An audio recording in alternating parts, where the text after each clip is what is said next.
heard it. Shabbat Shalom, Nicole. Shabbat Shalom, Macau. Toda Yah for allowing us to see another Shabbat day. Prayfully, we'll see many, many more. As we know, we are going into Bereshit this week. So it's about 6 chapters, right? Can you read the psalm for us today? Yes. Tehillim, Zadeh Beit Wa'alef, Hallelujah. Hallelujah.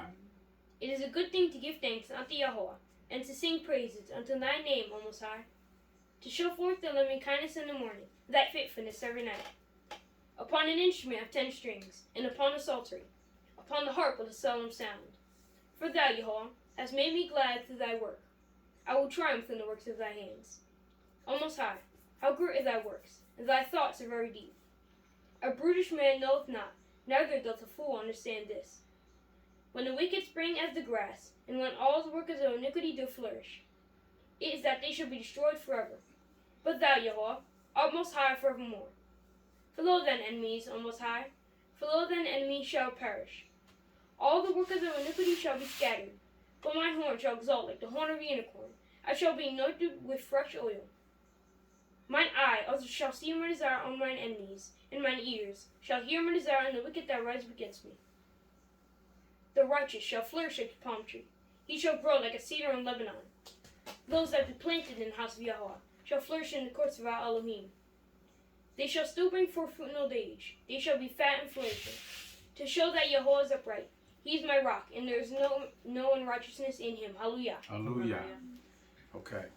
The portion today is, as we know, Bereshit. Anybody tell me what Bereshit means?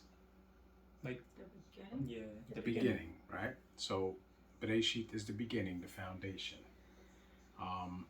We've gone through this many, many years, and every year things are revealed because we don't have all of the answers, right? The truth of the matter is that we are barely scratching the surface of the things that are in Bereshit. But every year we prayerfully add to it so that we get a better understanding. Because if we don't understand the foundation, then it stands to reason that we won't understand what comes after. And a lot of people, the reason why they don't understand what comes after is because they have not even the most basic understanding of Bereshit. Okay? So focus so that we get some understanding here, and prayerfully Yah will open up our eyes to see the things that we need to understand in Bereshit. Okay? Okay. All right. Who's reading? I'm going to go through the first chapter kind of quickly, right? And so that, because once we get to chapter 3, that's where it's going to take a lot of time. Okay. So we're going to try to go through 1 and 2, because 1 and 2 actually, as we know, they work together. Okay? Yes. They're written separately, but they actually, if you put them side by side, they fit together. Okay? Yeah. Okay. Because 1 is an overview of what actually is explained in 2. Okay? Yeah. So we're going to try to move quickly through the first chapter. So who's reading? I am. All right. Let's Okay. go. Bereshit Aleph wa Aleph. Hallelujah. Hallelujah.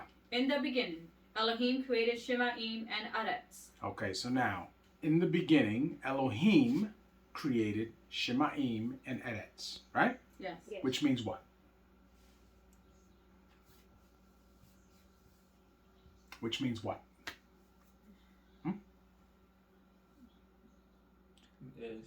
It's The suffix ed, right?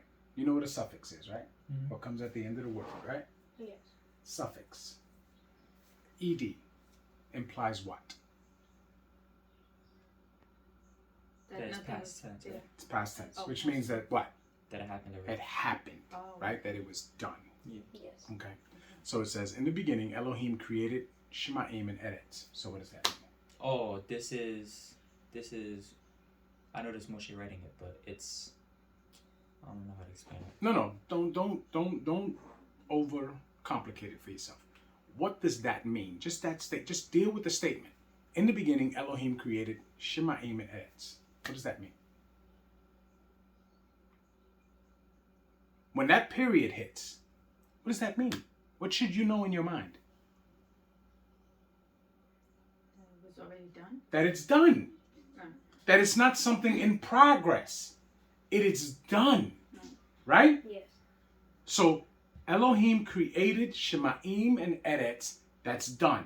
Right? Right. Yeah. We understand that Yes. because that's what the statement tells us.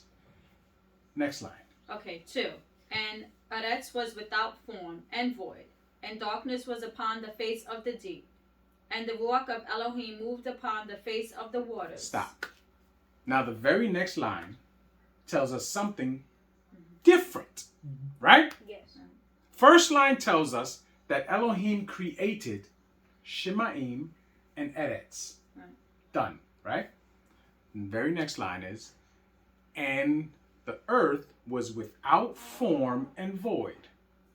Right? And in Hebrew, we know that that is tohu with-bohu, right? Yes. Yes.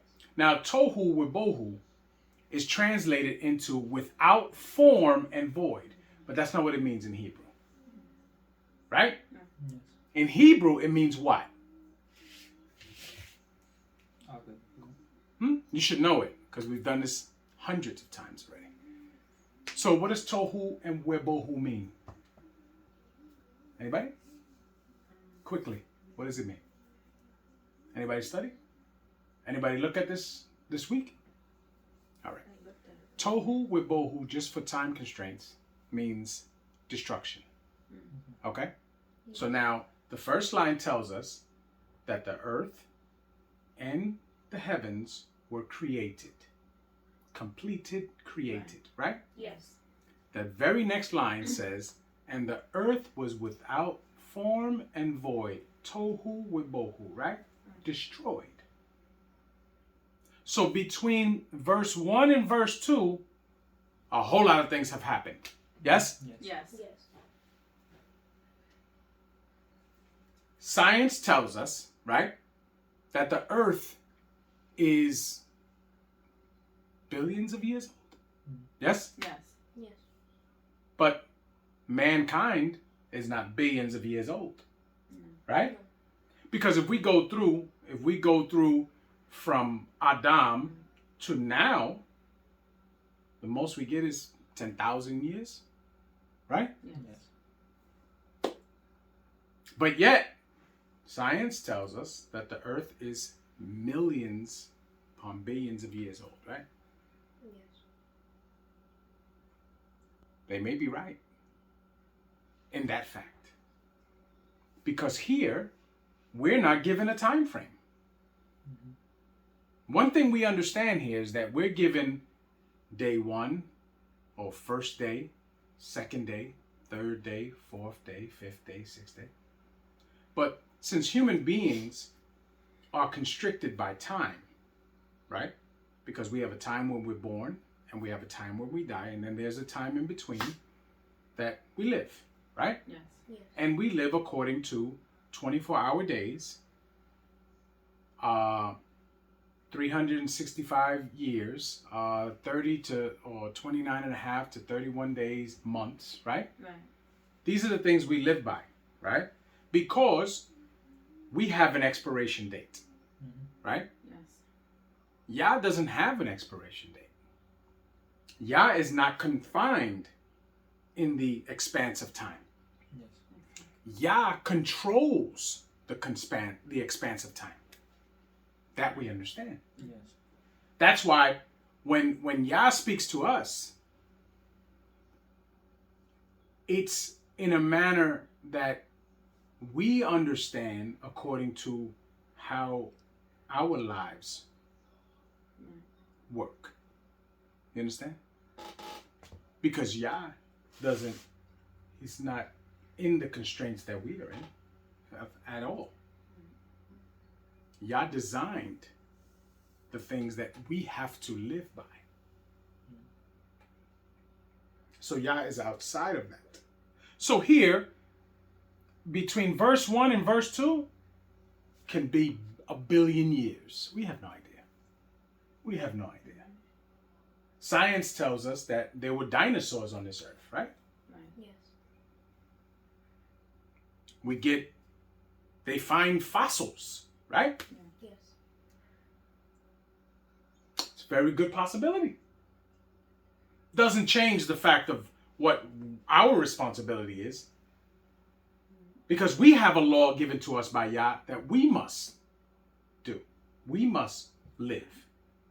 So what happened before us doesn't change what we have to do. Yes. So I don't get into those arguments between people that were there dinosaurs or whether it doesn't matter to me. Doesn't matter to me. I know that when I walk out the door, I don't have to fight a Tyrannosaurus Rex. And I'm happy about that. So it doesn't matter to me if they roam the earth or not. That does not matter to me. What matters to me is that we get a time frame here that we can't quantify.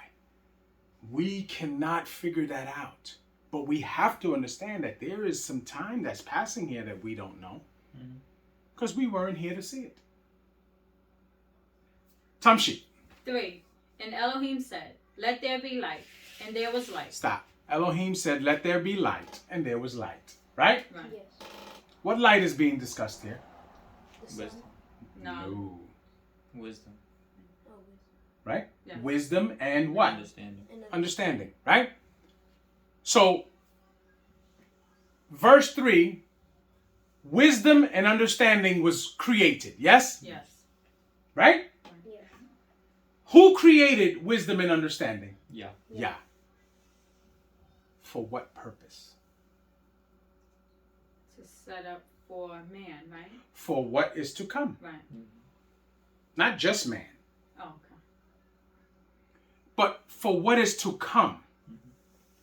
Because remember, it says that Yah created the heaven and the earth, right? Right. And then something happened, right? And now Yah created wisdom and understanding, right? Right. So now, hypothetically, between verse 1 and 3, if the dinosaurs lived there, right? In that time, between 1 and 3, right?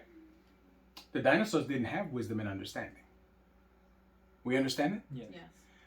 When science teaches us about dinosaurs, they say they died because they didn't understand how to survive what was coming, right? So stands to reason that if they were not given wisdom and understanding, we understand why they're extinct. Yes? Yes. Okay. But it doesn't matter to us. When we get to verse 3, this is in preparation to the creation of beings that will possess wisdom and understanding, that will be designed with wisdom and understanding. Yes? Yes. Yes. We understand that, right? Yes. When we read about wisdom in the scripture, wisdom is always described as what? Like No, a Oh, woman. A woman. Right. A woman. Yeah. You're going to have to stop just guessing because you should be studying. You understand? You're the second oldest male in this house. You should be studying. Wisdom is described as a woman, right? Right. Why? Why is wisdom described as a woman? Because women possess the most wisdom in the world? No. Is that what that means? No, that's No. not what that means. But wisdom is described as a woman because the Creator is described as the father of everything. Yes? Yes. Yes. Yah is described as the father of everything. Because that's how we understand things. We understand to have children, you have to have a father and a mother to bring forth children. Yes? Yes. We understand that. So for man to be, there had to be a father and a mother to bring forth man. And when it comes to creation, Yah created man, but he made him with wisdom and understanding so that ideally there is a father and a mother. but not in the sense of how humans procreate. Do you understand? Yeah. Yes? Tamshi. 4. And Elohim saw the light, that it was good. And Elohim divided the light from the darkness. So now, and Elohim saw the light, that it was good, and Elohim divided the light from the darkness. Stop. What was here first? Oh, the darkness looks like. But darkness hadn't been introduced. We hadn't heard about darkness. Right? Yes. So, but darkness was here. Right? Remember what it says. The imagination of man's mind is wicked from what? It's you. His youth. Right? Which means what? He knows evil first. Yes? Right. He must be taught righteousness. Yes. See, righteousness must be taught. You know, people say all the time, oh, children are so innocent. Children move wickedly first. Do you understand? Right. I have 5 children, Toraya, right?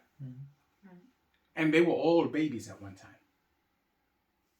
And they could be 1-year-olds and will have something, this in their hand, that you had told them to leave alone 10 times. They could be holding it when you tell them, come in. Didn't I tell you not to grab that? I didn't touch it. It's in their hand. So either they're having an out-of-body experience, or they're designed to lie to you. Right? Yes. I didn't touch it. It's in your hand. Someone who's older should have the wisdom and understanding to know that once they catch you with it in your hand, you can no longer use the excuse that you didn't touch it because it's in your hand. A child doesn't have that. A child is born in survival mode, but in a wicked understanding, because they're not trying to get in trouble. So they'll lie and lie and lie and lie. That's why that statement that is made by Yah is for us to understand that the darkness was here already. Darkness equates to what? Evil. Has to be evil. Do you understand? Yes. Remember, Moshe gives us years later, thousands of years later, right? The choice. Good, right? And life, and evil and death. Yes? Yes. 2 choices. Those choices never leave. They're with us forever. They've been with us and they will be with us forever. Those 2 choices. So in this situation, and Elohim saw the light, that it was good, and Elohim divided the light from the darkness, right? So essentially, what was created on that day? Let's see if you're thinking. What was created on that day? I mean, I don't want to be wrong, but the knockoff. No. Come on. What was... No, darkness was here already. But what was created on that day? Come on. You guys, are you open? No, righteousness? No. Because we see that these 2 things are now opposing, right? They're 2 opposing things. But what was created essentially on this day that we will get introduced to in the 3rd chapter?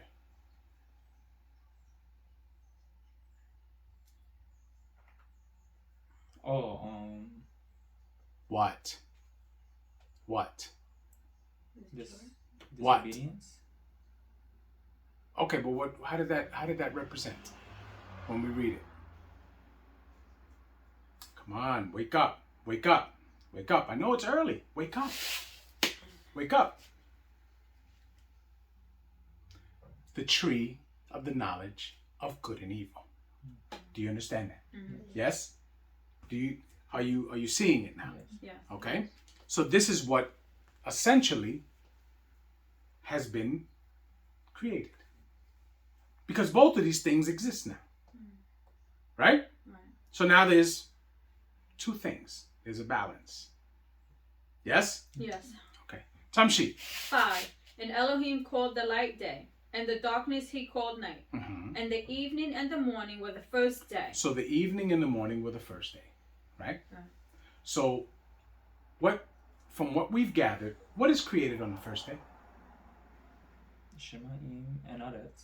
No, we don't know that for sure. Oh, okay. Okay? But what we know of right now, what is created on the first day? From here. There's two things. The tree of The good- tree of The life. tree of Life, knowledge, right. not the tree of life. Oh, The tree of knowledge of good and evil. Right. Yes? Yes. And the tree of knowledge of good and evil, we look at it in our minds as an actual tree. But it is a concept. Okay? It is a concept of what? Choice. Choice. Do you understand that? Right. Yes. A concept of choice. Okay? Yeah. Because remember, if we already established that whatever life was here before, between verse 1 and verse 3, whatever life was here, did not possess choice. So they lived in what? Their whole existence, whatever what it was, what did they live in? I'm saying Wicked. darkness. Darkness. That you don't have to guess it, it's there. They lived in darkness. Okay? Because wisdom and understanding was developed after. And it was separated from the darkness. Right? Right. So now that tells you that darkness had it in it, but it was not showing itself. Do you understand? Like, you ever hear somebody say, well, he's a good person, but he hasn't shown it yet. Right. That he's only done bad things, but deep down he's a good person, right? That's called potential. It may never show itself. But it's been drawn out now. Now there's been a distinct separation between the two. Okay? Yes. Tamshi. 6. And Elohim said, let there be a firmament in the midst of the waters, and let it divide the waters from the waters. Stop. So now, when we see the word waters, right? In Hebrew, the word water is what? Oh, You guys have lost Oh, everything. gosh. Mayim. Mayim, right. Mayim. Right. Yes? Yes. Yes. Mayim. What's the word for heavens? Shemayim. Shemayim. Shemayim. Yes? Right. The root word is mayim, right? Yes. So this is talking about a separation of the heavens. Yes? Yes. Yes. Because you have the heavens where Yah dwelleth, where we can't dwell. And then you have the ones below that where we will see that man does dwell, but he is removed from. Do you understand? Yes. And the firmament is the separation of the two. Right? Yes. Yes. Now, Yoel, where's the firmament? Around the earth, right? Or covering the earth, yes? Science describes it as what? The ozone layer. The ozone layer, yes? Which is the same reason why they've never went to outer space. They tell you they went to outer space because they say they went to the moon, right? Right. But we know from the scriptures that the moon is not in outer space. Right. The moon is in the firmament. The moon is inside the firmament. So is the sun. And the reason why they can never go out is because the firmament is what stops you. It's a barrier between what they consider outer space, which is the waters outside the firmament, or the heavens outside the firmament, and the heavens inside the firmament. Do you understand? Yes. Yes? Mm. When we were kids, we used to watch them get in the rockets. They used to put it on TV. And the rockets all did the same thing. They would go up, straight up, and then they would turn, right? And they would fly for a while until the camera didn't see them anymore. And you had to assume they were where you thought outer space was. The reality is that they never went out of space to outer space because they wouldn't have been able to get through the ozone layer. Do you understand? Yes. Okay, so it was a big fraud. They knew it.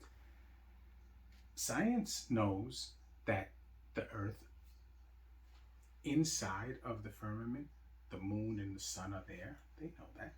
They understand that the moon and the sun chase each other inside the firmament, which is what gives us days and nights, seasons. They understand that. Mm-hmm. But remember, that's not what science is supposed to do. Science is not supposed to bring validity to the word of Yah. Mm-hmm. Because if that's the case, then they have to admit that Yah exists. But let's go. Okay. Next one. 7. And Elohim made the firmament, and divided the waters which were under the firmament from the waters which were above the firmament. And it was so. Okay, so the firmament, as we said, divides the heavens. Yes? Yes. Tamshi. 8. And Elohim called the firmament Shemaim, and the evening and the morning were the second day. Mm-hmm. And Elohim said, Let the waters under Shemaim be gathered together unto one place, and let the dry land appear. And it was so. So now, here, we see, let the waters under the heavens be gathered together onto one place, right? And let the dry land appear. And it was so. What is that talking about?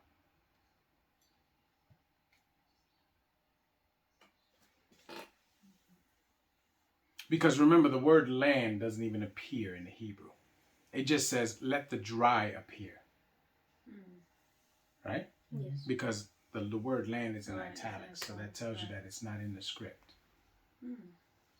So what does that mean?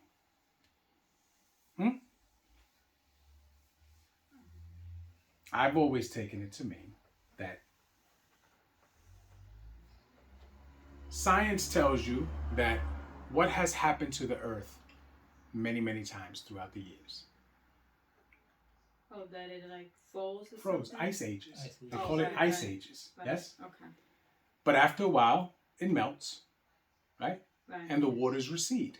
Yes? Yes. We're going to get that later because in the time of Noach, the waters rise and the dry land is covered, yes, with Yes. water. Yes. So we see that this is an occurrence.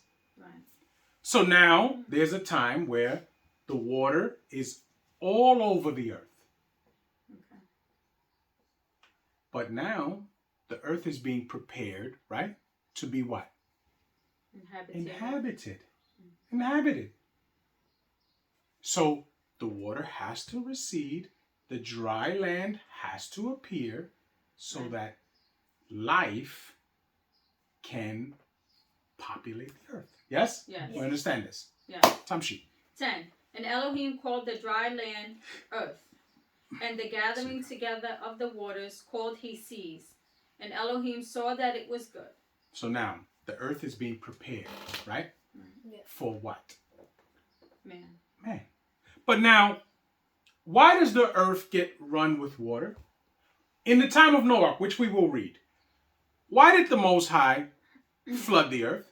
To cleanse it. To cleanse the earth, yes? Right. So this is a normal occurrence, right? Yeah. This is something that happens. Yah cleanses the earth periodically so that Right. a new thing can come and be able to inhabit the earth, yes? Yes. Tamshi. 11. And Elohim said, Let Aretz bring forth grass, the herb yielding seed, and the fruit tree yielding fruit after his kind, whose seed is in itself, upon Aretz. And it was so. Stop. What is this describing? Isn't the living ones? No? Yeah, this is life. This. We don't want to use the word human, but this is life. These are, for lack of a better term, humanoids. Yes? Yeah. Something that's walking this earth. This is some type of mankind. Right. Because remember what it says. It says yielding seed, and having seed within itself. Right. This is not talking about grass. Remember, it's going to tell us in a couple of verses that it had not rained yet. Right. Vegetation is not growing. This is talking about mankind, or whatever mankind was at that particular time in history. Do you understand? Yeah. Yes. Because it's not what we are now, I would No. not think. But these could be, go get them. These could be the Malachim. Yes? Right. Yes. Because are not the Malachim living? Yes. They are living, right? Right. Are not the Malachim able to come to earth? Yes. Yes? And there are Malachim that are on earth all the time. Right. Yes? Yes. Yes. So we understand that this is a situation. Tamshi. 12. And Aretz brought forth grass, and herb yielding seed after his kind, and the tree yielding fruit, whose seed was within itself, after his kind. And Elohim saw that it was good. So now, man is what? Man is what? Earth. Yes? Oh, yes. Because how it says, from dust thou was taken, Right. and to dust thou shalt go, right? Yes. Yes. We are. We're 75 or 80% water and earth. Yes? Yes. That's what we are. Our bodies are made that way. Yes? Yes. What makes us a living soul Right. is what? The The breath breath of life. of life. The breath of life. Okay? Right. So now this is life on earth. Right. Okay? Yes. Tamshi.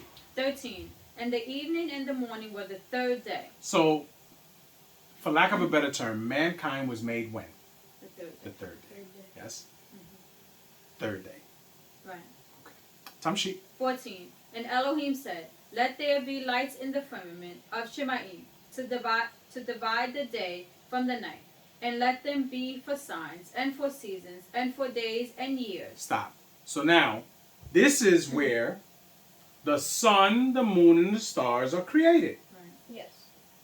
Because now, there has to be a time frame. So, Yah is creating the sun, the moon, and the stars for the purpose of having time. Right. Not for him, but for us. Right. Do you understand? Yes. So now the earth was cleansed, prepared. Mankind, or whatever mankind was at that time, was created. Now they have to be given a way of creating or living within a time frame. Yes? Yes. Yes. So we understand how it's coming together. Yes. Tamshi. 15. And let them be for lights in the firmament of Shemaim to give light upon Aretz. And Stop. it was so. So now, the reason why I say that the life that was created on that time was Malachim is because there has nothing grown on the earth yet to eat. Right? Right. But what we do know is that when Bnei Yisrael was in the wilderness, Yah fed them with manna, right? Yes. And manna is what? The Food of the mind. Food of the Malachim.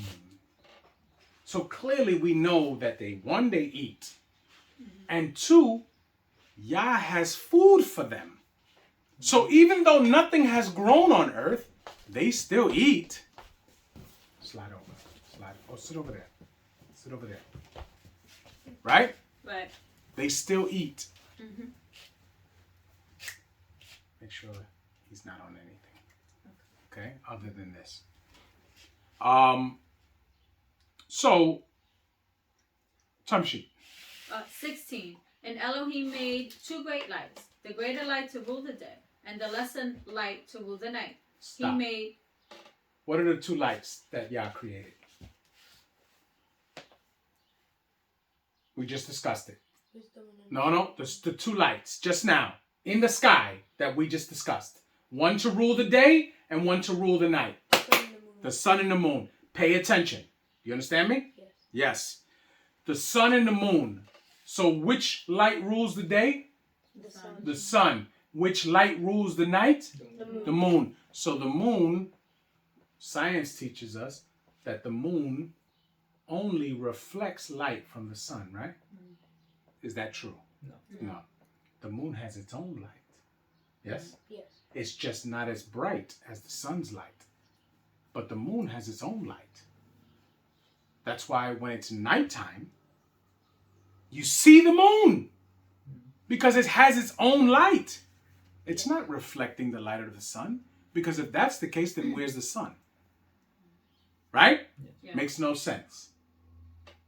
The moon has its own light. It's just not as bright as the sun. Because it's for the nighttime. Right. You have to have a distinction between night and day. Tamshi. Okay, I was at the end of 16. He made the stars also. 17. And Elohim set them in the firmament of Shemaim to give light upon Aretz. So now, who's making all of this? Yeah. We do understand that. Yes? Yes. Yah made all of this. Okay. Tamshi. 18. And to rule over the day and over the night, and to divide the light from the darkness. And Elohim saw that it was good. And the evening and the morning were the 4th day.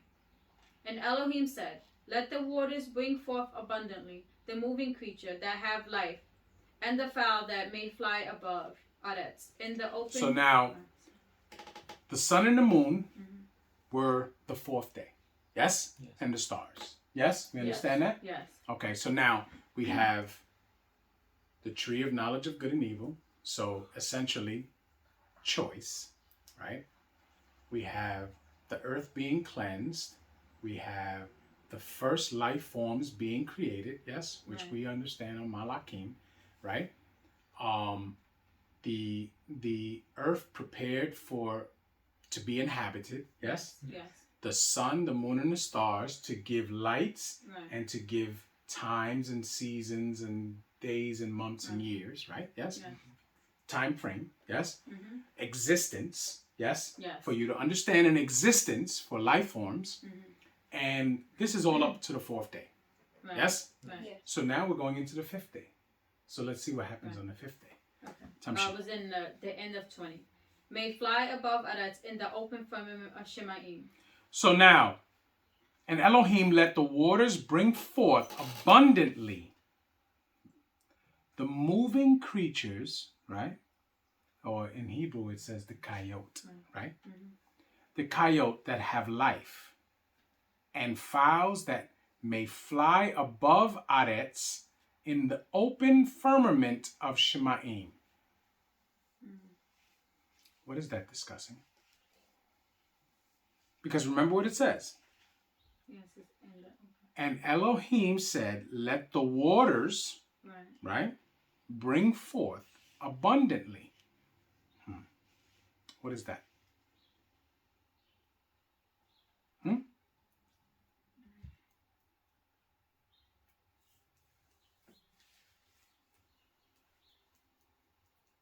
Yeah, because it says open firmament, so I'm Right. thinking they could pass.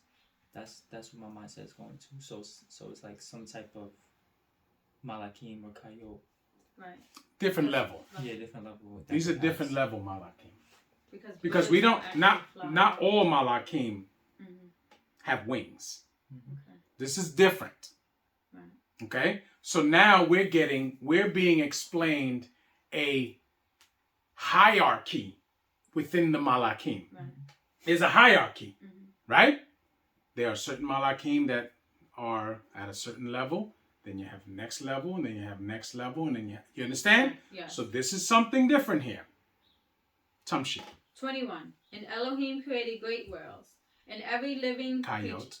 creature. Oh, Kayot.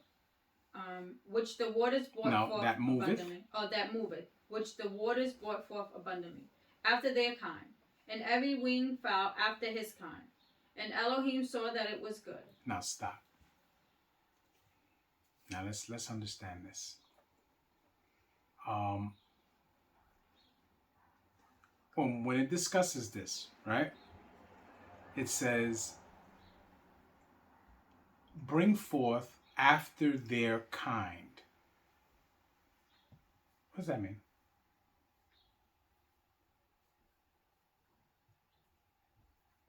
They're reproducing.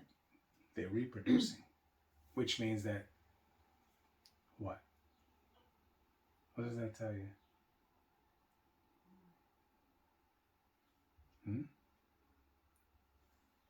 These are things that we don't discuss. Okay? These are things that we don't discuss. But if these are Malakim, right? And Malakim are different levels. They're regular ones, what we would consider regular ones, right? And there are ones that are elevated, and then there are very ones that control certain things, and then there's the council that Yah is going to design, right? Yes. Not everybody's in the council, right? For them to reproduce, what must they have? What? Reproductive organs. No. No. You're going away from the most obvious answer. The most obvious answer. What's the most obvious answer? Men and women. They must have men and women, right? Males and females, yes? Mhm. But nobody wants to discuss that. Mm. There had to have been Right. female Malaki, right? Yes? Yes. There had to have been, right? Because later on we're going to see Right. that the Malakim come down Right. and they see the daughters of man Right. and they lay with them and they make hybrid babies. Yes? Yes. For lack of a better term, right? Right. So for them to be able to do that, they had already been able to reproduce their own kind, right? Mm-hmm. Nobody wants to deal with that, right? You don't hear camps all today. You won't hear that because they don't want to deal with that, or maybe they may not even understand that. But we understand that Yah created everything to have its counterpart, right? Remember, when we get to Adam and the elevation of Adam, it says it is not good for Adam to be alone. Right? Let me make him a what? Help suitable for him. Right? Yes. So Adam is clearly not what we are. Right? Yes. But Adam needs a suitable counterpart because he's not exactly what the Malakim are either. Remember, it says Adam was created a little lower than the Malakim. Right? Yes. Yes. But he was put above the Malakim in authority. Yes? Yes. Tamshi. 22. And Elohim blessed them, saying, be fruitful and multiply, and fill the waters in the seas, and let fowl multiply in adats. Mm-hmm. And the evening and the morning were the fifth day. The fifth day. Tamshi. 24. And Elohim said, let adats bring forth living creatures after his kind, cattle and creeping things, and the beasts of adats after his kind. And it was so. So now these are what? These are Animals. yeah. Right? Right. Animals. So this is the sixth day, right? Yes. Tamshi. Okay, 25. And Elohim made the beasts of adats after his kind, and the cattle after their kind, and everything that creepeth upon earth after his kind. And Elohim saw that it was good. And Elohim said, Let us make man in our image, after our likeness, and let them have dominion over the fish of the sea. Stop. Now, all up until this verse, we see that Yah, or one Elohim, is creating all of these things. Right? Right. But as we are okay with all of that, right? Because we're getting some understanding on all of that. We get verse 26. And this is where the controversy begins for a lot of people. It says, And Elohim said, Let us make man in our image, after our likeness. Why does it say that?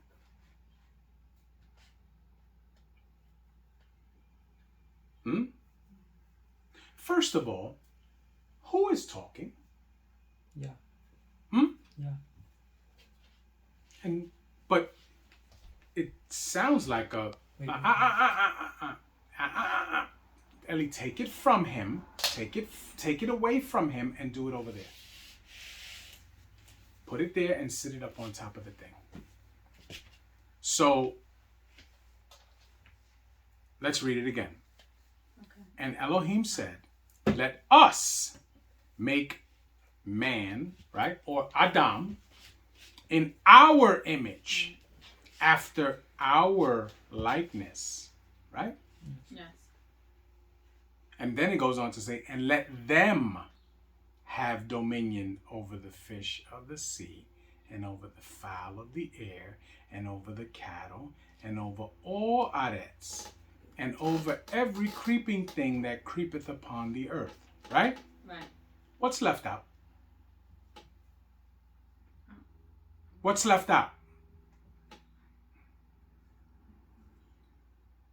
Oh, the Malachim. Yeah. You see that? So, Yah, at this point, has created what in Shemaim? A council Yes. of Right. that he oversees. Yes? Yes. So Yah oversees a council. Right. A king, doesn't a king have a council Yes. or a court? Yes. Yes? Yeah. And what does he do with that court? Meets with them. And he does what?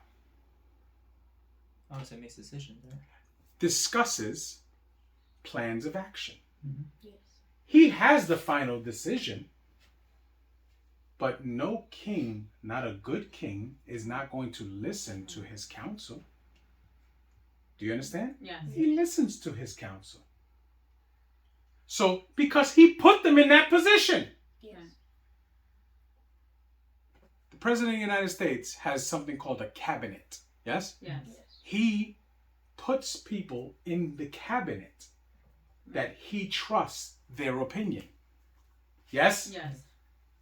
So that when he has decisions to make, he calls them into a room, they talk about it, and he listens to their points of view because he trusts their points of view. And it helps him make a better decision. Yes? Yes.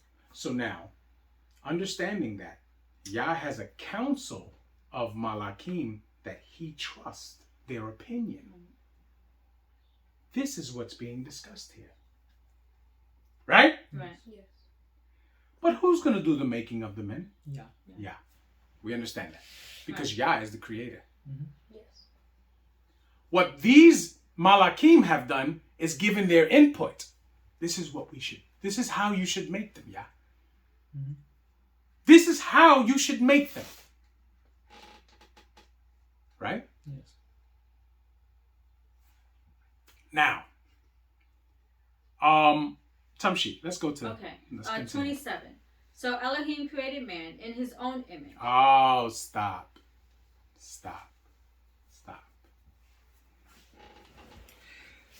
The council says, let us make man, right, Right. in our image, Right. after our likeness, right? Which means what?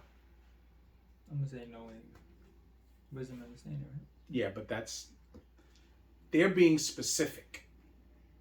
Let us make man in our image. Oh, Right. right. So what does that mean?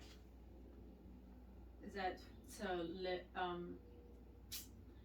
live forever? Is that what that means? Like they. No. Let us make, when the council gives their opinion, right?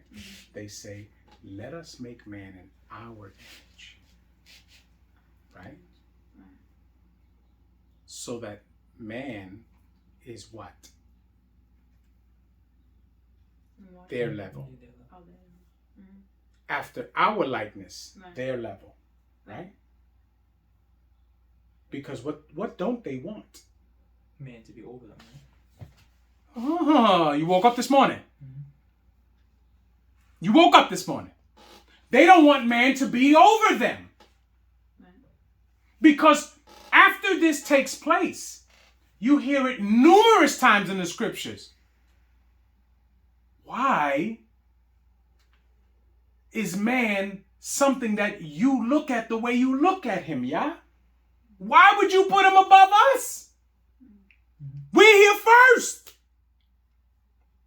There is an envy that's grown within that. Do you understand? Yes. When we read, we're going to read in chapter 3, right? Of the Nakash coming to beguile the woman that's given to Adam. Yes? Yes. Yes. But we, on face value, are not given a backstory on why would he do that. But clearly, there's history. We're reading about the history. Right. We're reading about the history. Think about it. We are all descendants of 12 sons of Yaakov. Yes? Yes. All of Israel, right? And when Reuben transgressed his father and he lost the chance of being given the firstborn blessing and the birthright, and it was given to Jehoshaphat, was there not jealousy of every son that was older than Jehoshaphat? Yes. Yes.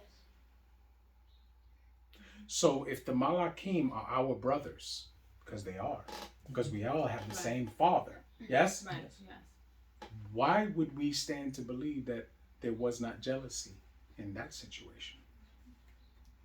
Because remember, they were made with wisdom and understanding also.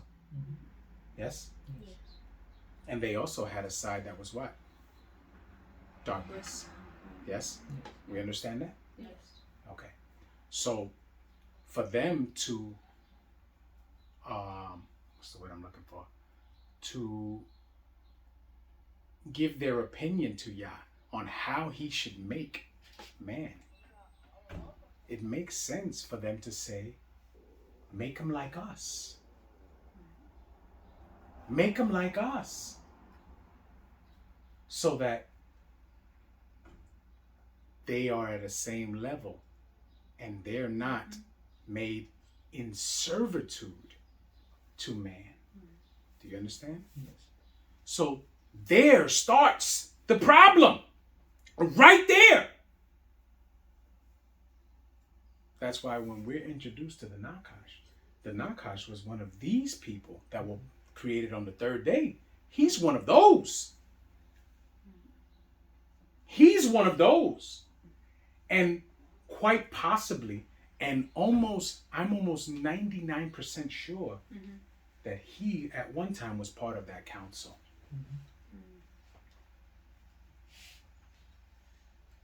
But we don't want to deal with the fact that these Malachim have wisdom and understanding, and they also have choice. Right. And when this man is elevated to the position that he's elevated to, there are hard feelings. And there is a revolt. In heaven, there's a revolt. Yes. Because we see the fallout from that. Because if there was no revolt, then the situation with the Nakash would have never happened. So now the Nakash, having been part of that council, does something in there that gets him exited out. Yes? Yes. Tamshi. Okay, I'm gonna start 27 over.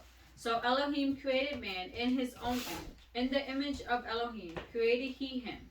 Male and female created he them. Stop. So now, Elohim created Adam in his own image, right? Mm-hmm. And now this is when it describes his image. And what is the image of Elohim? Oh, being able to procreate, right? Well, no, not procreate. Be careful. Be careful. Procreate means that you need a man and a woman. This means immortal. To have immortality. This was everlasting life, right? Mm-hmm.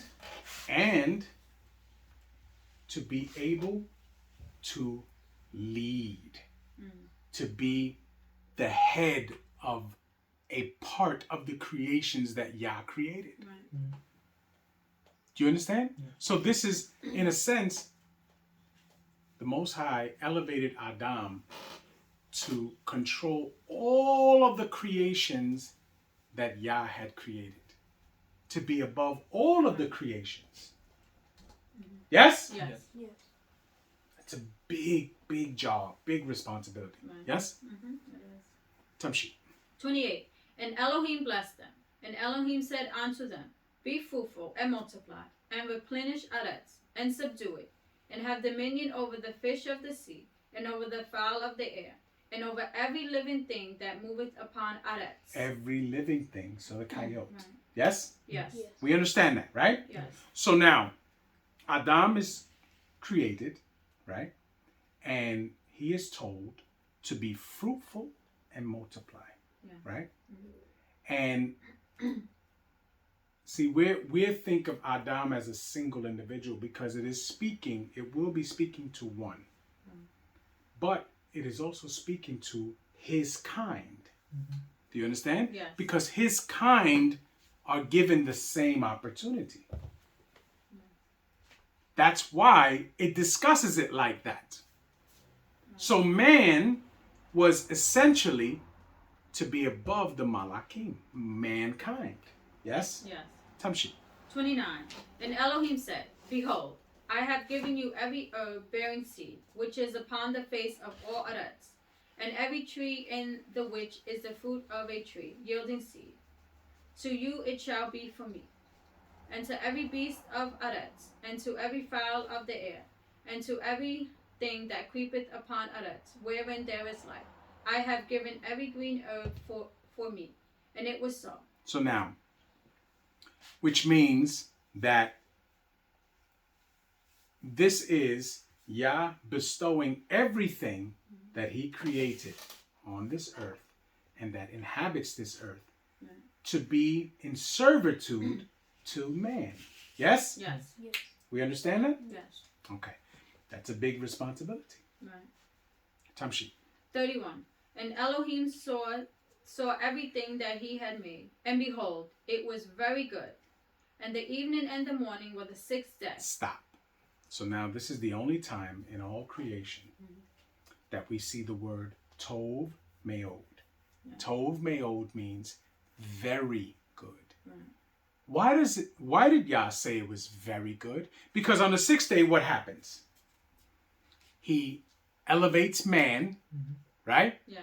To above the Malakim in a position of leadership, puts everything in subjection to man. Right. Yes? Yes. Yes.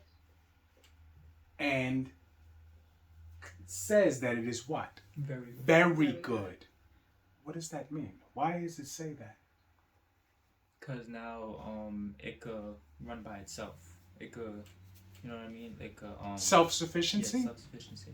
That might be a small part of it, but I honestly believe that when it says that it was very good means that at that very moment in history, things were the way they were supposed to continue to be. That was the best part of our existence, right there, until things fell apart. Do you understand? Right. That's why it's described as being tov meod. All right, let's go into chapter 2. Who's reading chapter 2? I'll read it. Whenever you're ready. Okay. Breshit Be'u Aleph. Hallelujah. Hallelujah! Thus the Shemaim and Arets were finished, and all the host of them. And on the 7th day, Elohim ended his work which he had made, and he ceased on the 7th day from all his work which So he now, had made. stop. 6 days shall you labor and do all your work. The 7th day is the Shabbat. The 7th day is a day of ceasing. Yes? Yeah. So now, those 6 days of the creation, however long they were, because we understand that 24 hours is for us. Those could have been thousands of years. Okay? But all of that was put in its place and it was completed and it was exactly the way Yah wanted it to be. Yes? Yes. Because we read that he said it was tov meod, right? Very good. Very good. So it was, everything was the way Yah wanted it to be. Now, time is passing. Things are occurring. Okay? Decisions are being made. Tamshi. Wait, I have a question. You think Adam lived a long time before the situation in the garden? And like the 5th chapter is just like it's like chapter 1 to chapter 2. It's like the overview of it, and like you think? All right, so Adam could have lived well before.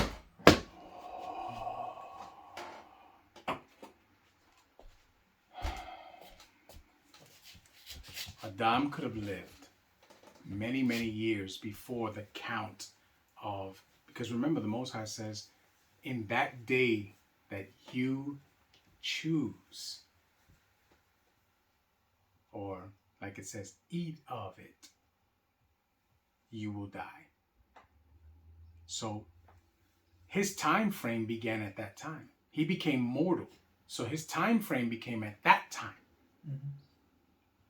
Do you understand? Yes, I do. So, Tamshi. And Elohim blessed the 7th day and sanctified it, because that in it he had ceased from all his work which Elohim created and made. So now, when it says, and Elohim ceased from all his work, right? Yeah.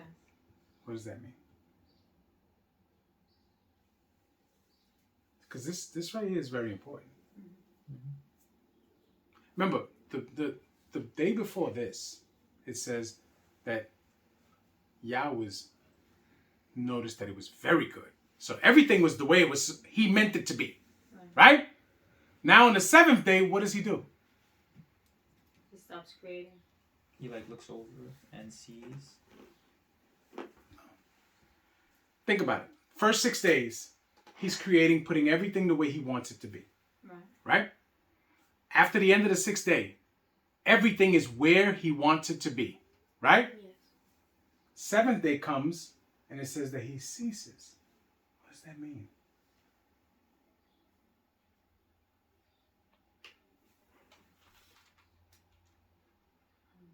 All right. Think about it in human terms. You have a mother and a father, right? Yes. They birth you, right? They marry, they conceive you, they birth you, they raise you. You become a grown-up. And they let you go out and start your own life. Are they as much hands-on as they were when you were in their house and they were raising you? No. So what do? They cease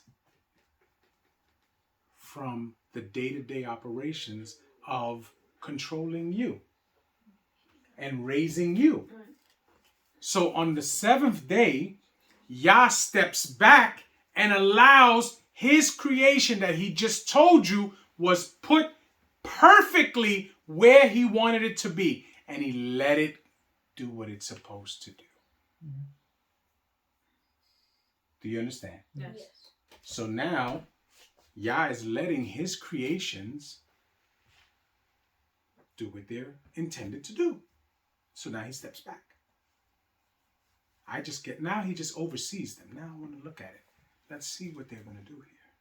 Because I've given them everything they need. Mm-hmm. I made everything for them to do what they need to do. Let's see what happens here. Right? Yes. Tamshi.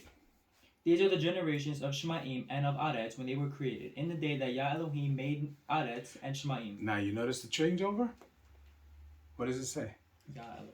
Yah Elohim.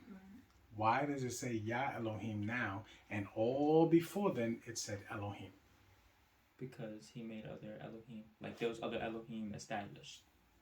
I would say. Say that again. There was other Elohim established already. So now he has to distinguish that I'm above them.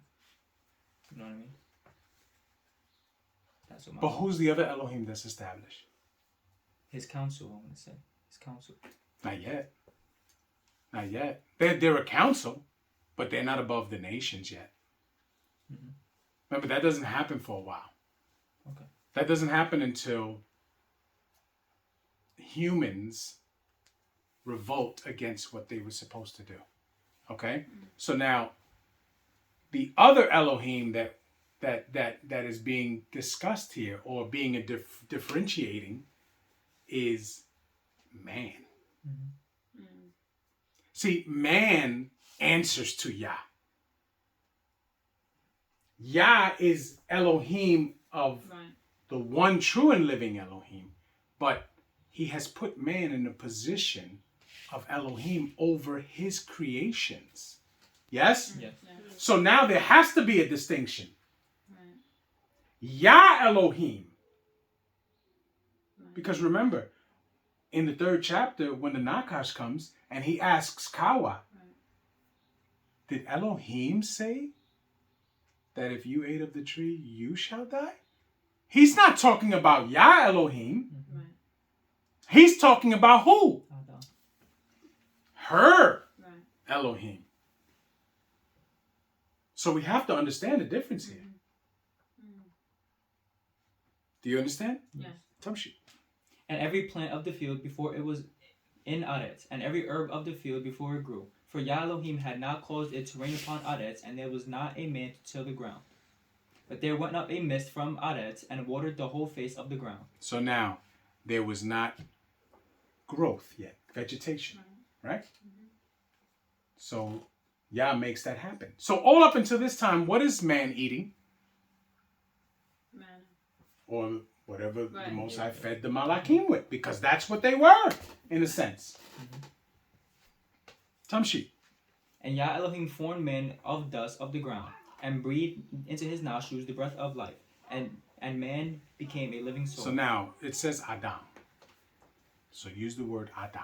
Okay. So now, and Yah Elohim formed Adam of the dust of the earth. So now we're getting a more in-depth description of how man, or Adam, was elevated to the position that he gets. Yes? Right. So it says, and Yah Elohim formed Adam of the dust of the ground, right?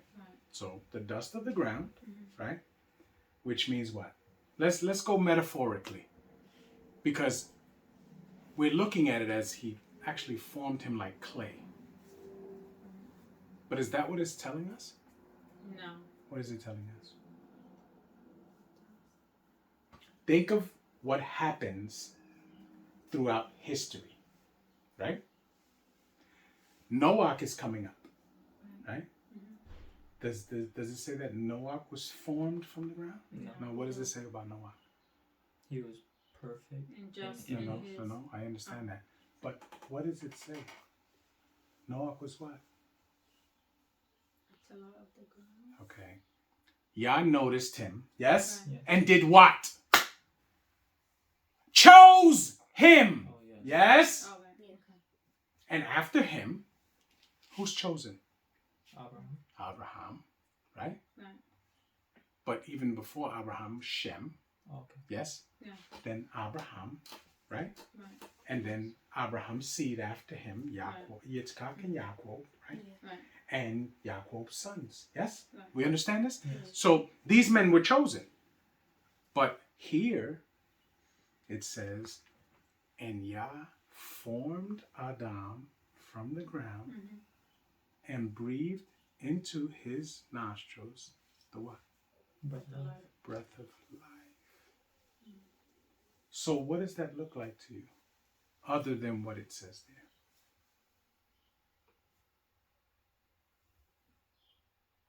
To me, that looks like a different type of, not different type of creation, but like. All right. Before you read this verse, right, that we just read, this man that it describes, is he alive already? Yes. He's alive? So what does that mean to you? Oh yeah. So what does that mean to you? If that's true, what does that mean to you? What is this verse telling you?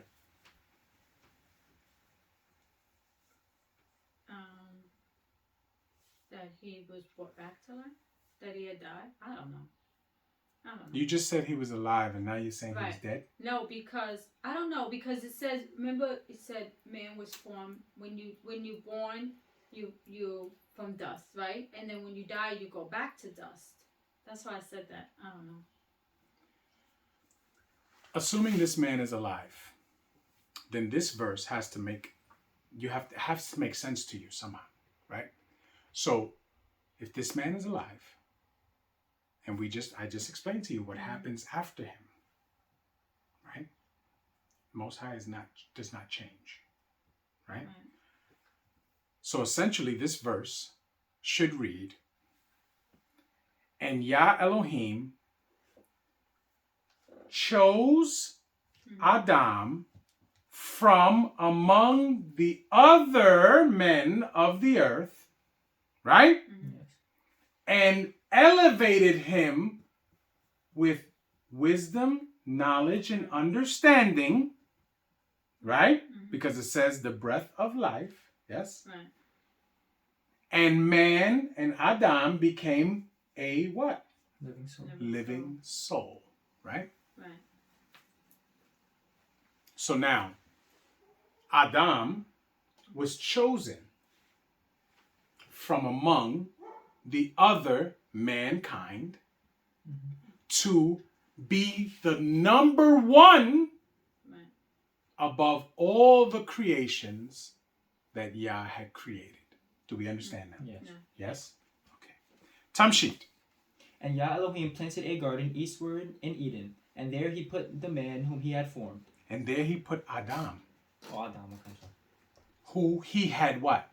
Chosen. Chosen. Yes? Right. Yes. Chosen. So he builds him a house or a habitat, right? Right. A garden eastward in Eden. Yes? Yeah.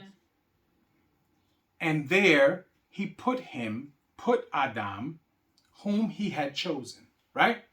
So what just happened there?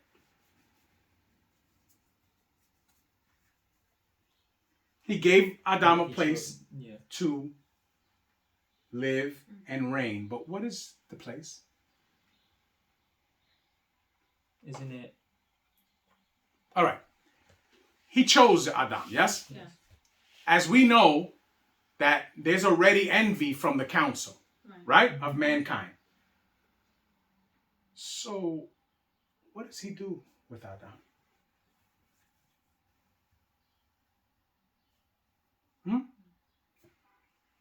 He encases him in protection. He makes a hedge around Adam. Why? So the other ones can't get to him? Because there is envy. There is envy in Shemaim against man. There's envy. So now he puts him somewhere, and he puts him in a safe, protected place. Yes? Yeah. We see this happen a few times. Adam was Nimrod was trying to kill Adam, right? Abraham, yes? Right. Since he was a child. And secular history tells us that Abraham was sent to stay with Shem, yes? Yes. To stay with Shem and Noah, yes? Yeah. And be taught and be protected, yes? Right. Yes. Same thing with Adam. Because we understand that darkness is on the earth. We understand that, yes? Yes. We're going to read it on how darkness overruns the earth. And Yah has to do what? Cleanse it again. Yes? Tamshi. And out of the ground made Yah Elohim to grow every tree that is pleasant to the sight, and good for food, the tree of life also in the midst of the garden, and the tree of the knowledge of good and evil. Stop. So now, where he puts Adam in an enclosed environment, right, is a place for what? Learning and growth. Yes. Yes? Yes. Everything is there for him to learn from. Yes? Right. Yes. So now, this is, in a sense, his schooling time. He has men in there that are teaching Adam everything he needs to know. Yes? Yes. Tamshi. Can you guys see it now? Yes. Can you visualize what these scriptures are telling us? Tamshi. And a river went out of Eden to water the garden, and from thence it was parted, and it became into 4 heads. So now, this is geography. Okay? If we look at it, there are plenty of people that we know that will go through and spend an hour just on geography. We don't need that. Right. Okay? The rivers that it's speaking of, some of them don't exist anymore. Some of them are covered over with sand now. Right. But the area is the Middle East area in the land of Iraq and around that area. Okay? Tamshi. The name of the first is Pison. Pison. Pison. That is it which compasseth the whole land of Havilah, where there is gold. And the gold of that land is good. There is bdellium and the onyx stone.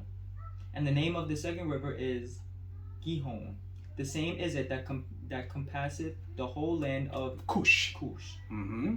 And the name of the third river is Hiddekel. That is it which goeth toward the east of Assyria. And the fourth river is Euphrates. Okay. So where's the first river? First river is Havilah. It says. No. Remember, it says it was one river and it was parted into 4 rivers. We got the name of the 4 rivers, but the main river we don't get. Oh, okay. Right? The main river we don't get. The main river is the Nile, if I'm not mistaken. Oh, Okay? And that's where all the other ones break off from. Okay. Or is it Yarden? One of the two. But again, Tamshi. And Yah Elohim took Adam and put him into the Garden of Eden to dress it and to keep it. Now, and Yah Elohim took Adam and put him in the Garden of Eden to dress it and to keep it. What does that mean? To rule over it, right? To rule it and to judge it. Yes? Yes. Yes. We understand that. Tamshi?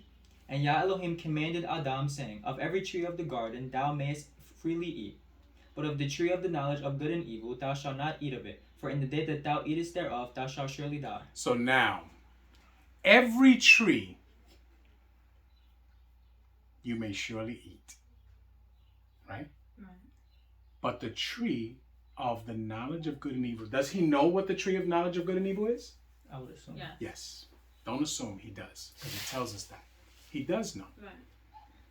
But to eat of the tree, to figuratively eat of the tree of the knowledge of good and evil, is to be what? To choose what? Anything other than Disobedience. Okay? Yes. To choose disobedience because Yah just told him, do not eat of that tree. That's what Yah told him. Do not eat of that tree. Doesn't mean that he does not know what that tree is. Doesn't mean he does not know what that tree is about. He knows. He's just told, don't eat of it. Because the day you do eat of it, you have what? Disobeyed me. Yes. And in that day, your punishment will be what? Death. Come sheep. And Yah Elohim What? said, Where are you? I want you to tell me the number. I'm on 18. 18. And Yah Elohim said, it is not good that the man should be alone. I will make him and help meet for him. Okay, so now, and Yah Elohim said, it is not good that Adam should be alone, right? Yes. I will make him and help suitable for him. Yes? Yes. Now, when it says a help suitable for him, what does that mean? I want to say compatible with him. So he That's procreate. it's called, one is called reproductive compatibility. That's without a doubt, because he must reproduce. Mhm. But then else, what else is it? And in some instances, more important, Obedience. obedient servant. Mhm. Do you understand? Yes. Because she is brought to serve him. Mhm. Right? Yes. She is brought to serve him. Mhm.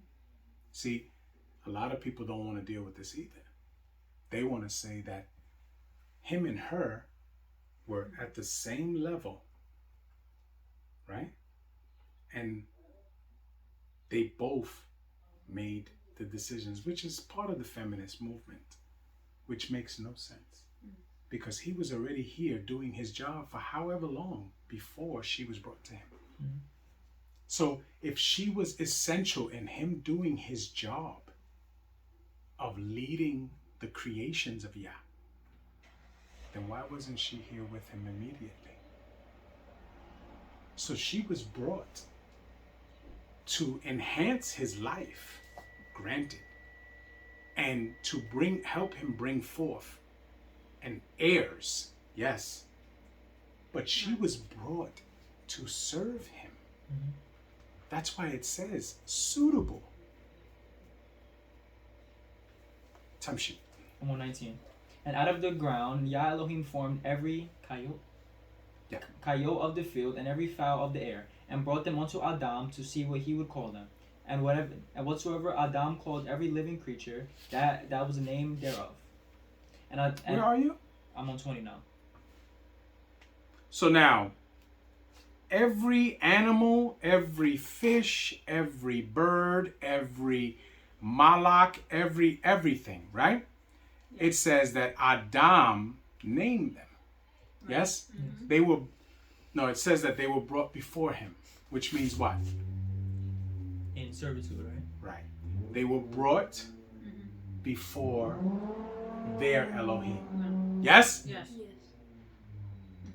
So, Kawa was just brought before her Elohim in servitude, because that's the first thing. Right. His house has to be built.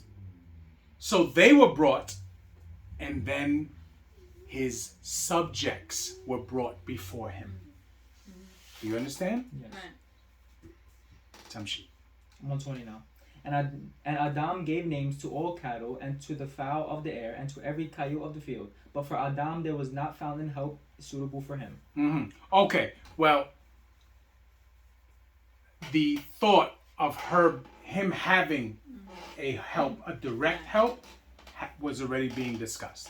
Okay, so now, all of those, he searched through all of them to see if there was one for him, and they were not. They were not. Tamshi. And Yah Elohim caused a deep sleep to fall upon Adam, and he slept. And he took one of his ribs and closed up the flesh instead thereof. Stop. This is very metaphoric. Because did Yah really take a piece of his anatomy to make her? What does that mean? Because we've heard this before. We've heard this type of stuff before. This is all very poetic. Right.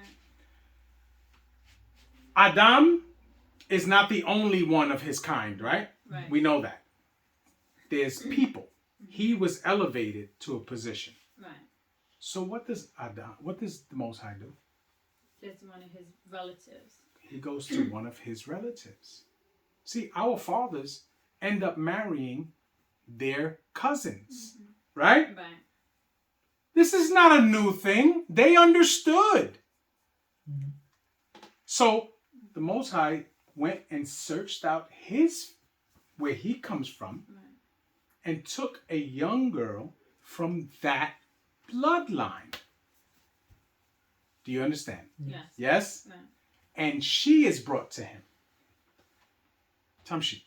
Number 22. And the rib, which Yah Elohim had taken from man, made he woman, and brought her unto the man, unto Adam. Now it says made he woman, right? Right. Made he, or brought this specific woman to him, right? Right. Because she has no name yet. Mhm. He hasn't named her. And remember, Adam just named all of those that were in servitude to him. But yet he's going to name this one too, and people think that she was not in servitude to him. Right? Yes. Because everything that a man names is in servitude to him. Yes? Yeah. So, Tamshi. I'm on 23. 3.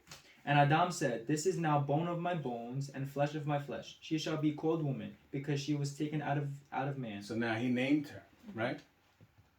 He named her. Right?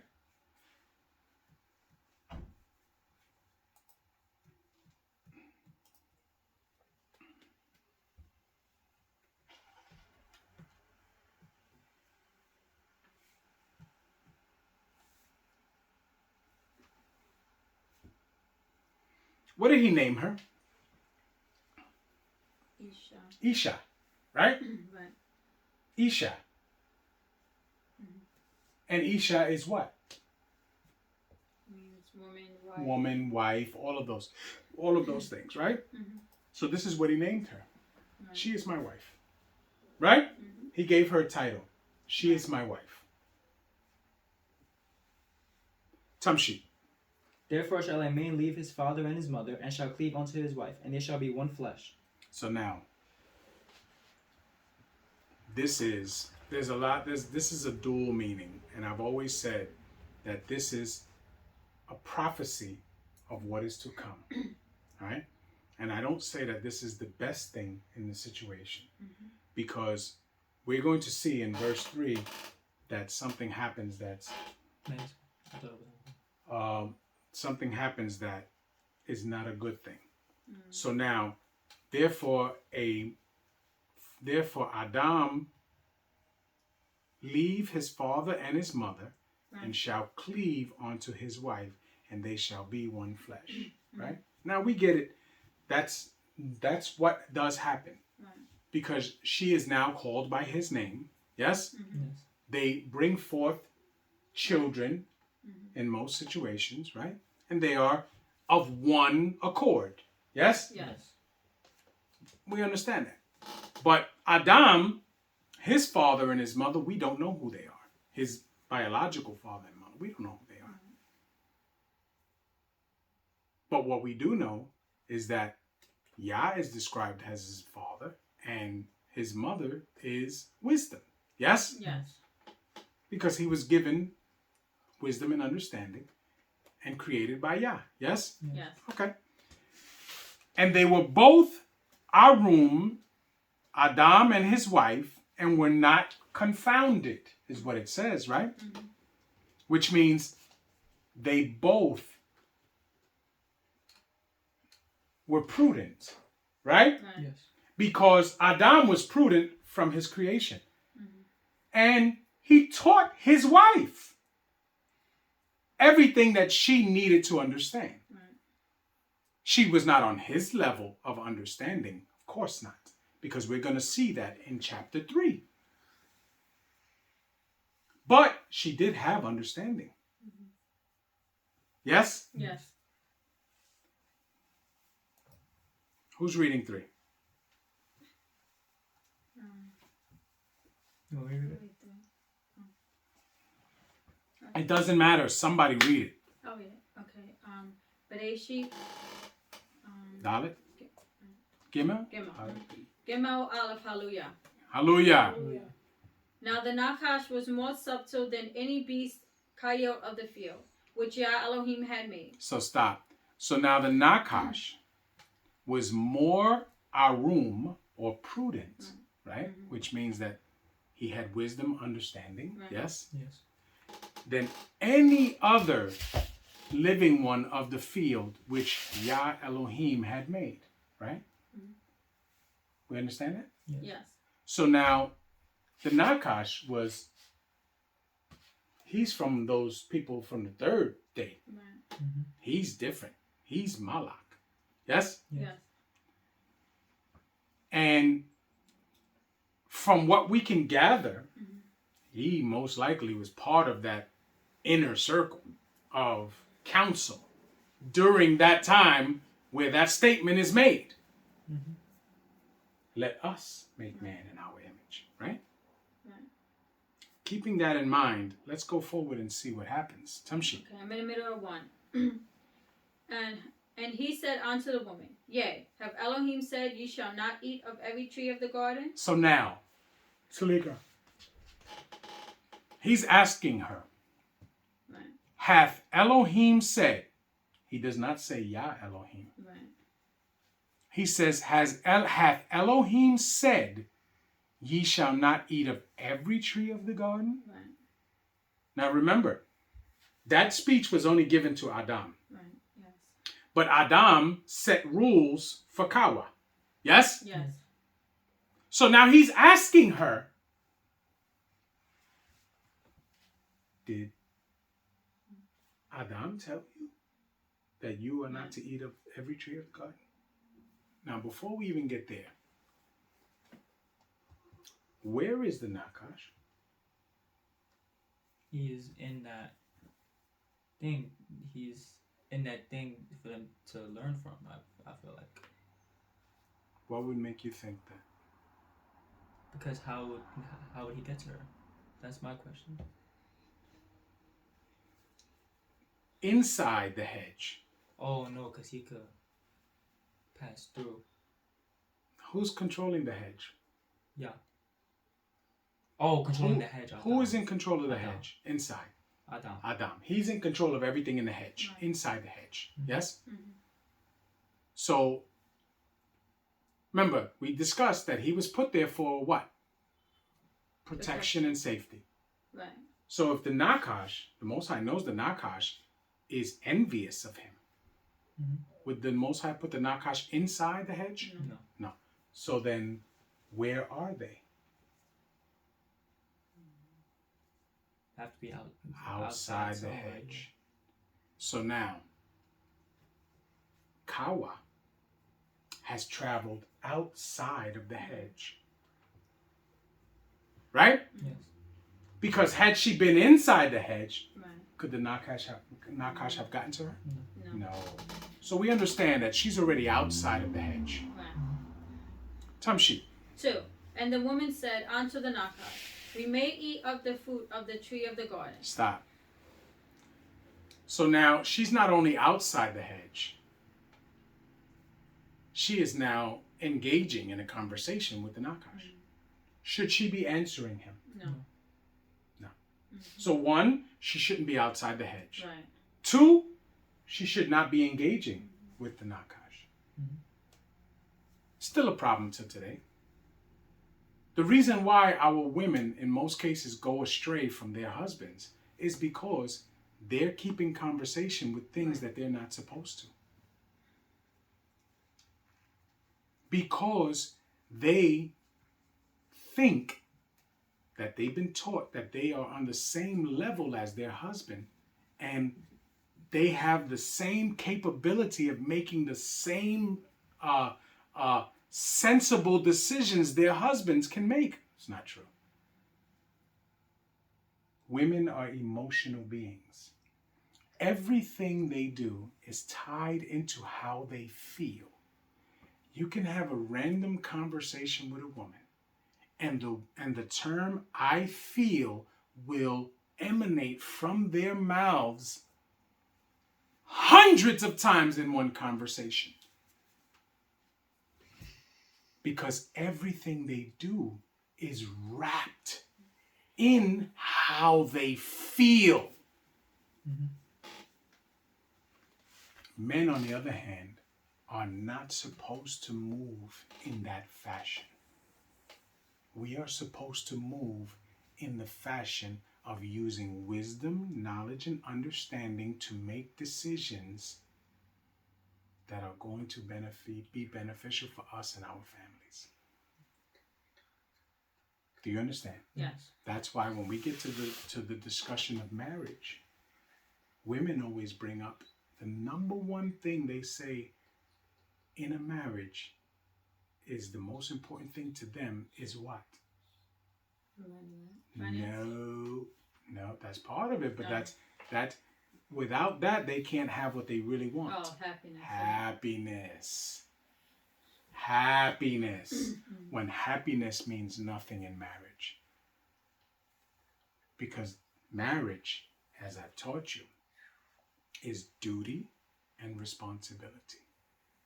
And everything after that are byproducts. You can have a happy marriage, but it has to be a foundation of duty and responsibility. Right? When this woman was brought to Adam, did it say that, did it ever discuss happiness? No. It discussed suitability. Right. Yes? Yes. Was she suitable? Happiness wasn't discussed. And don't you think that Yah, if happiness was the focus, Yah would have mentioned happiness? Yes. Tamshi. 3. But of the fruit of the tree which is in the midst of the garden, Elohim have said, Ye shall not eat of it, neither shall ye touch it, lest ye die. Now, but the fruit of the tree which is in the midst of the garden, essentially Adam have said, this is what she's saying, Adam have said, ye shall not eat of it, neither shall ye touch it, lest ye die. Lest ye die. Right? Now, the command is different than what Adam got. Right. It says, you shall not eat of it. Right? Yes. But it says here, neither shall ye touch it. Why does it say that for her? This is very important. He tells her, see that tree over there? You do not eat of that tree. And furthermore, you don't even touch that tree. Why does he say that?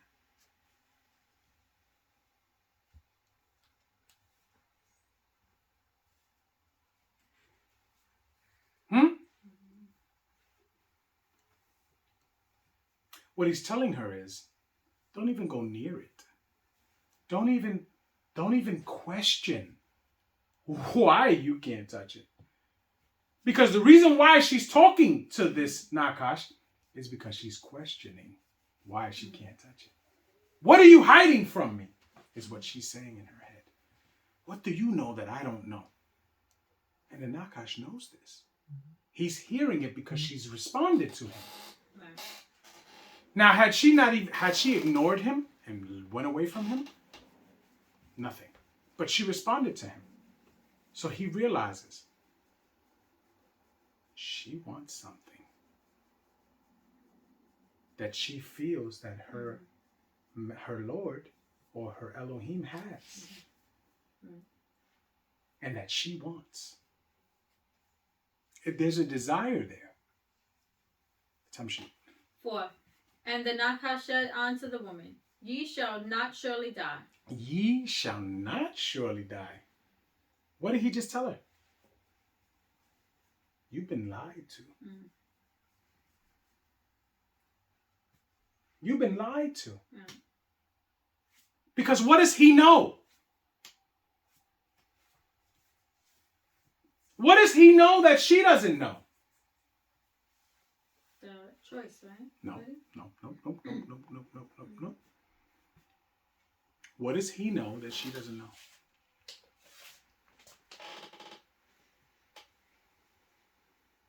He knows that Yah told Adam that he would die. Right? Yes. Let me ask you a question.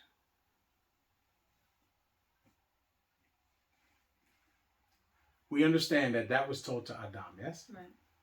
He turns around and tells her this. Two different, right? Right. Two commands instead of one, right?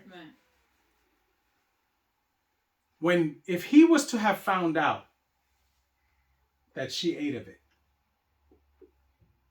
according to his command, who was going to kill her? Oh, Adam. Who else? Right? Right. So he was setting the regulation. Who would have to execute the punishment? Adam. Remember, Yah told him, in the day you eat of it, you will die. Because Yah will punish him for that. Yes? Right. How do we know that? How do we know that? Because as we will read, when the transgression is committed, the Most High punishes Adam, and he punishes who? The The Nakash. And what does he tell Kawa? And your In sorrow, something like that. Yeah. and your urges shall be unto And onto Adam, and he will what? rule over Rule you. over thee. Yeah, it says rule over you, but what does it say? Judge you. Yeah, he will punish you. It's not going to be me. He's going to punish you.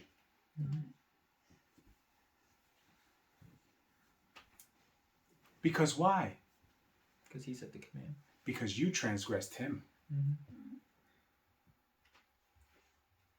He transgressed me. That's why I'm dealing with him. But you transgressed him. You understand? Right. Tamshi. Okay, 5. For Elohim doth know that in the day ye eat thereof, then your eyes shall be opened, and ye shall be as Elohim, knowing good and evil. So now you see how in English it gives you an S on the Yeah. Elohim, right? Because it's trying to confuse you. Right.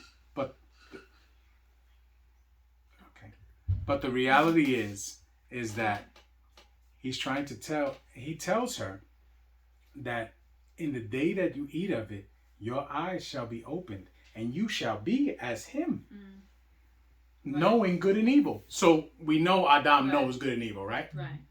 So it's not the fact of knowing what good and evil is. Adam just always up until that point chose righteousness. Yes? He always chose righteousness. But he knew that the other side existed. He just was not going to choose that other side. Tamshi. 6. And when the woman saw that the tree was good for food, and that it was pleasant to the eyes, and a tree to be desired to make one wise, she took of the fruit thereof, and did eat, and gave also unto her husband with her, and he did eat. So now, it makes you believe that her husband was right next to her. Much time could have passed between then and there. You understand? She could have been working on him for a long time after that. Because remember, her eyes were open because she realized that disobedience does exist. There's a different way we can do things. She was disobedient to him. And now she has to find a way to make him disobedient to Yah. Do you understand? Right. Do we understand this? Yes. Because she's already transgressed him. Now it's time for her to get him to transgress Yah. Do we understand? Tamshi. Okay, 7. And the eyes of them both were open, and they knew that they were Arum. And they sewed fig leaves together and made them sleeve aprons. Make them what? Made themselves aprons. Oh, dang. sorry. made themselves aprons, right? Which means what? They try to hide. They try to hide the matter. They try to cover it up. Right. They try to cover it up. Yes? Right. Tamshi. 8. And they heard the voice of Yah Elohim walking in the garden. In the So cool now of the day. they heard the voice of Yah Elohim walking in the garden. What does that mean in the cool of the day? What does that mean? Oh, they weren't. Hmm? They weren't in a deep sleep though, like a vision. That's what I want to say. Now, remember what we see on the mount when the Right. people came and they heard Yah's voice, Right. right? And they were awake, Mm-hmm. that we understood that. Yes.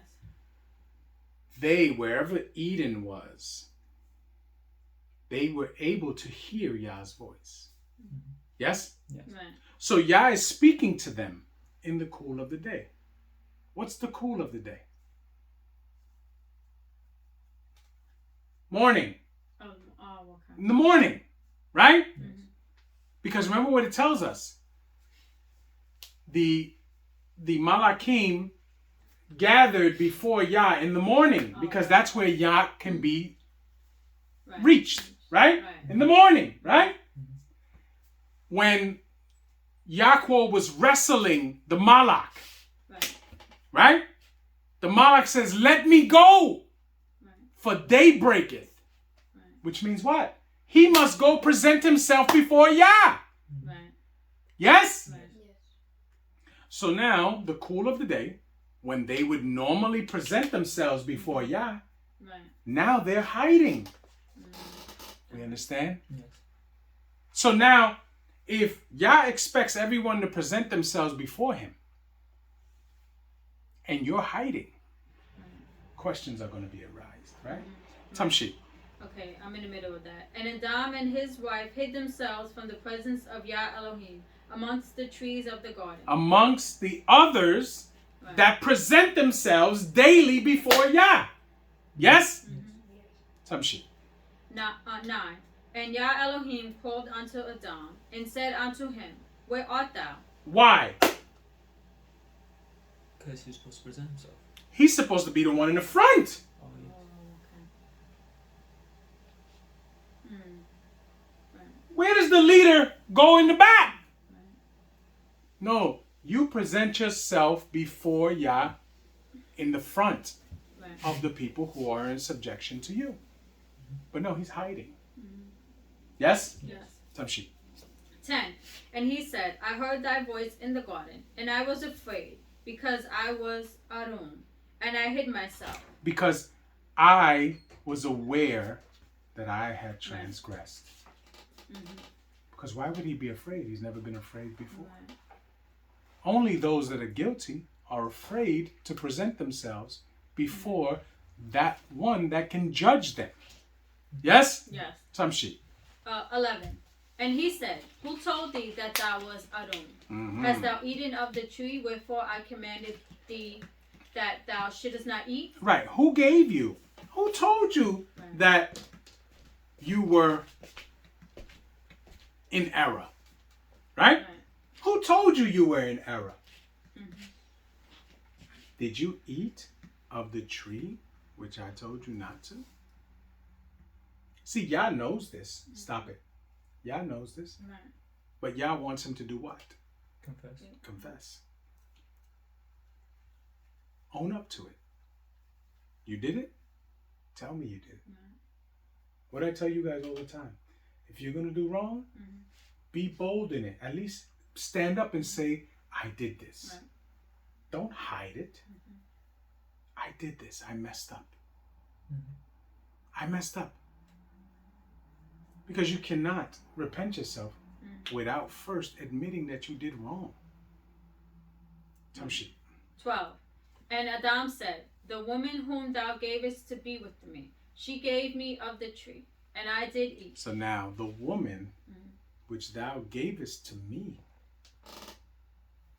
she did give me and I did eat.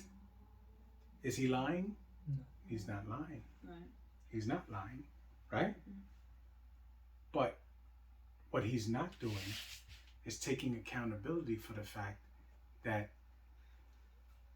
one, she shouldn't have been in a position anywhere to be able to eat of that tree. Right. Right? And two, he has not dealt with her. Do you understand? Right. And I mean, as far as judging her for her actions, he has not dealt with her. Tamshi. 13. And Yah Elohim said unto the woman, What is this that thou hast done? And the woman said, The Nakash beguiled me, and I did eat. So now, the Nakash beguiled me, right? What the Nakash did was he did beguile her. But what he was able to tap into had to be there to begin with. All he did was search it out. All he did was search it out. Because at the end of the day, she could have turned around and ignored him. Yes? Right. Yes. Ignored him. Tamshi. Okay. I'm at 14. And Yah Elohim said unto the Nakash, Because thou hast done this, thou art cursed above all cattle, and above all kayo of the field. Upon thy belly shalt thou go, and the dust shalt thou eat all the days of thy life. Now, this is metaphoric. And this is where people get the misconception Right. that the Nakash is now a snake. That's not what it means. What it means is that the Nakash was once part of that inner council of Yah. And now he is relegated to only being in this realm. He can't go back and forth. This is where he stays. And the days of his life, he is an enemy to mankind. Yes? Yes. But he's not an enemy to Yah. He just has a new job now. Right. He has a new job title. But he still serves Yah. Yes? Right. Yes. But he is an adversary to us. Right. Yes? Clearly an adversary to us. But to Yah, he is a diligent servant. Yes? Yes. Did it pause? Wait, let me do.